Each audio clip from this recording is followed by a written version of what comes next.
Alright, who's up for some links? We got an hour to kill, boys. We got an hour to kill.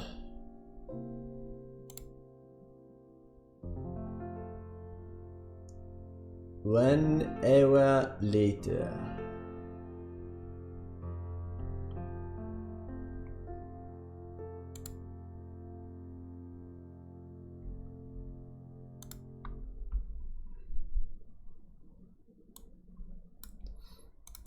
Alright. What's the dichotomy in having an... Ah, fuck.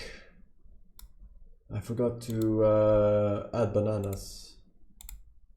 This is very important. I forgot to add banana to my shit. 1 second.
I had my bananas were green. I just remembered. That's why I didn't take any banana.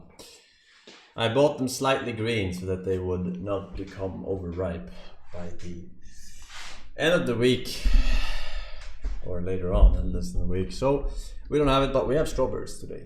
Yay! As a substitute. Let's see. Knowing when to check your ego. Alright, chat, time to learn something. Ego. When is it good? And when does it get to a point where you have to check your ego? Okay, so the dichotomy is pretty clear. Ego drives you. Absolutely. It makes you want to win. It makes you want to perform well. It makes you proud of your achievements. It makes you want to be number one. And those are all good things, and I fully have those myself. I mean, my ego will keep me up at night trying to win at some ridiculously meaningless thing in the world. Especially when I was younger. It was kind of stupid. But the ego can also get you in trouble really, really quickly. For instance, I mean, your ego can make you sabotage your coworker that's on the same team as you so that you can outshine, right? That's ego. You can vote down a plan, a better plan, because that plan isn't yours. That's your ego. You can chase some material items, something that you don't really need. Maybe in some cases it might even be something that you don't actually even want. And it's just fueling your ego, which is a really bizarre thing to see. It can make you step on your subordinates, right? It can make you undercut your peers because that ego flares up. Your ego can make you dig in on some stupid ideas that you've had. Those are the kind of things that ego do, and all those things are negative. So that's pretty clear to me. where ego starts going sideways. And I would say, even though like my ego always fueled me to want to win, but I never was that out of control where I was like screwing people over because I wanted to win. No, I wouldn't do that. That wasn't part of my personality. I'm not that. Plus, I was never really naturally good at much, so it wasn't like I was gonna win. The only way I could beat people and things was by outworking them. Yeah. Other than that, it would be hard for me. Yeah, usually that kind of person who, like you, well, the two kinds of people. One who is down to like screw someone over or basically cheat. You're cheating is what you're doing. It's like, I want to be here. They don't necessarily want to quote unquote win, because if you cheat, it's not really winning. That's you know, the whole benefit of winning is like overcoming certain things, you know. But when you cheat, it's like you're not. I mean, you cheated, you know, whatever. So it's less about. It's more about you understanding really what winning is, and that's what you like, the winning, you know. Yes. That's why. So like people who undermine, you know, cheat and do this stuff, it's like they don't want to win. I'll give you a good case in point. I remember when I was going to SEAL training, there was guys that would like brag about it. They were going through the same SEAL training class as me, same BUDS class as me, but they would like brag about it, and like you could hear them talking to, let's say, some random person. Like, yeah, I'm in SEAL training. I wasn't bragging about that. I was like, hey man, I'm lucky I'm here. And I realized that a lot of those people quit because they were comfortable. They just being able to say like SEAL training, they were already good with it. They were like, oh yeah, I did what I'm supposed to do. Yeah. So me, I didn't want to do that. Right. I didn't want to say anything until I made it through. Yeah. And so, So what I'm saying is, similar to what you're saying, they were satisfied just by being able to throw that out there. Right.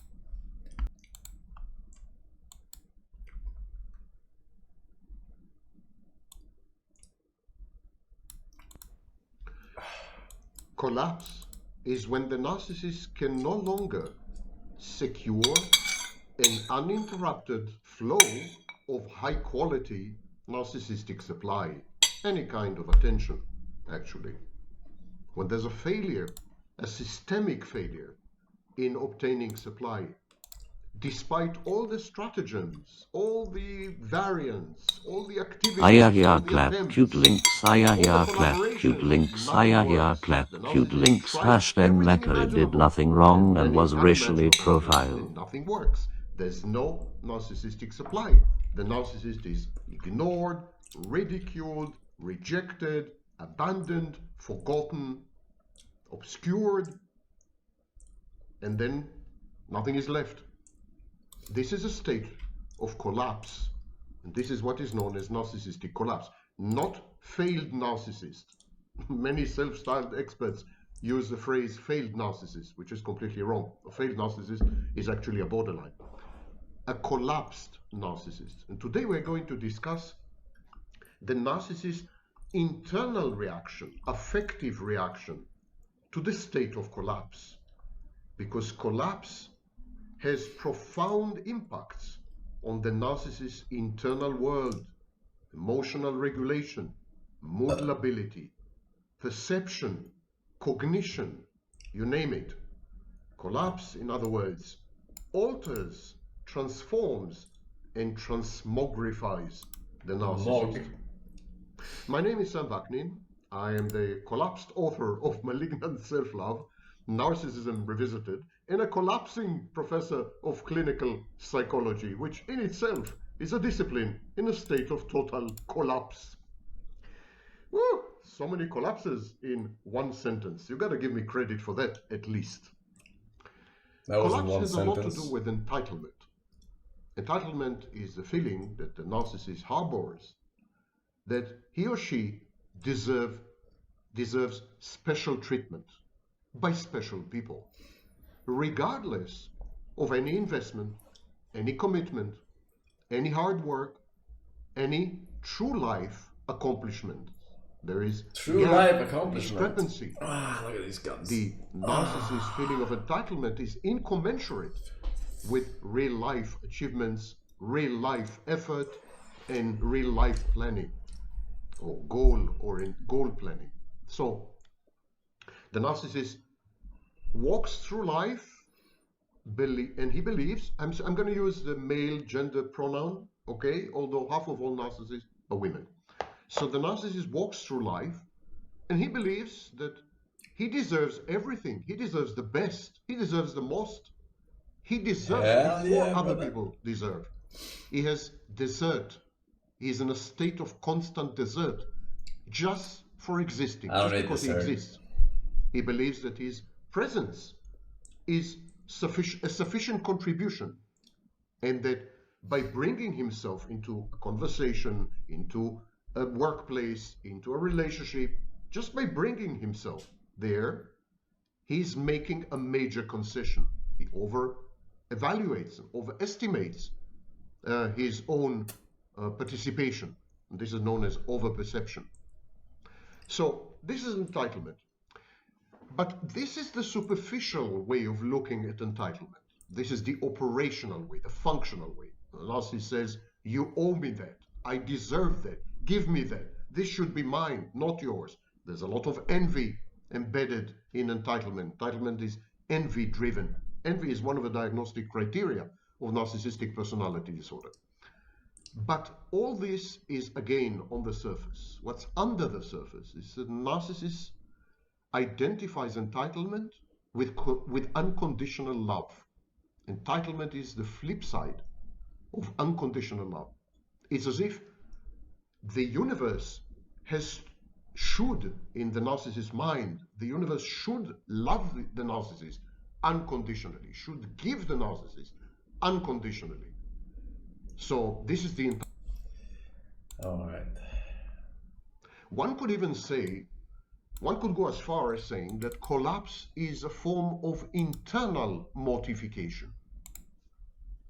Bro, you know this fucking donator has watched this entire shit, right? Narcissistic mortification.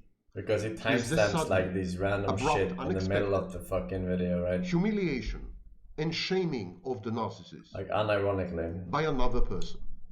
The infliction of a narcissistic injury, a narcissistic wound. Like he has watched every single fucking video of this guy. That it actually consumes the totality of the narcissist. Wasted fucking and it must decades of his life. It must be unexpected and abrupt so that the narcissist's defenses are not at the ready. In the majority of cases, this generates a huge sense of shame because the narcissist, denuded of his defenses, is then unable to fend off the early childhood reservoir of shame inside. Many scholars believe that narcissism, pathological narcissism, is a compensation for shame. And when it's gone, when the defenses are down, when there's a process called decompensation, the shame erupts volcanically and reduces the narcissist to ashes. So, in a state of collapse, the main effect is shame, life-threatening shame that leads later to depression. So, this is classic narcissistic mortification. Usually, narcissistic mortification is amplified tenfold if the humiliation and the shaming are done publicly, especially in front of peers, significant others, role models of the narcissist, and so on. But there is a possibility of internal mortification. Internal mortification is a form of collapse. It's the shaming and humiliation of the narcissist in front of an internal audience, self-audiencing. The narcissist becomes his or her own audience. And then the failure to obtain supply is shameful, is humiliating, is degrading, is denigrating and demeaning. So, the failure to obtain supply is the narcissistic injury that is abrupt and sudden in front of an audience that is actually the narcissist himself or herself, a process known as self-audiencing in self-supply. But what can you say? The process of collapse is a process, not an event. There are warning signs that the narcissistic collapse is dwindling and waning. The narcissist should be aware that soon, shortly, the spigot of narcissistic supply is going to be turned off. and the flow is going to cease.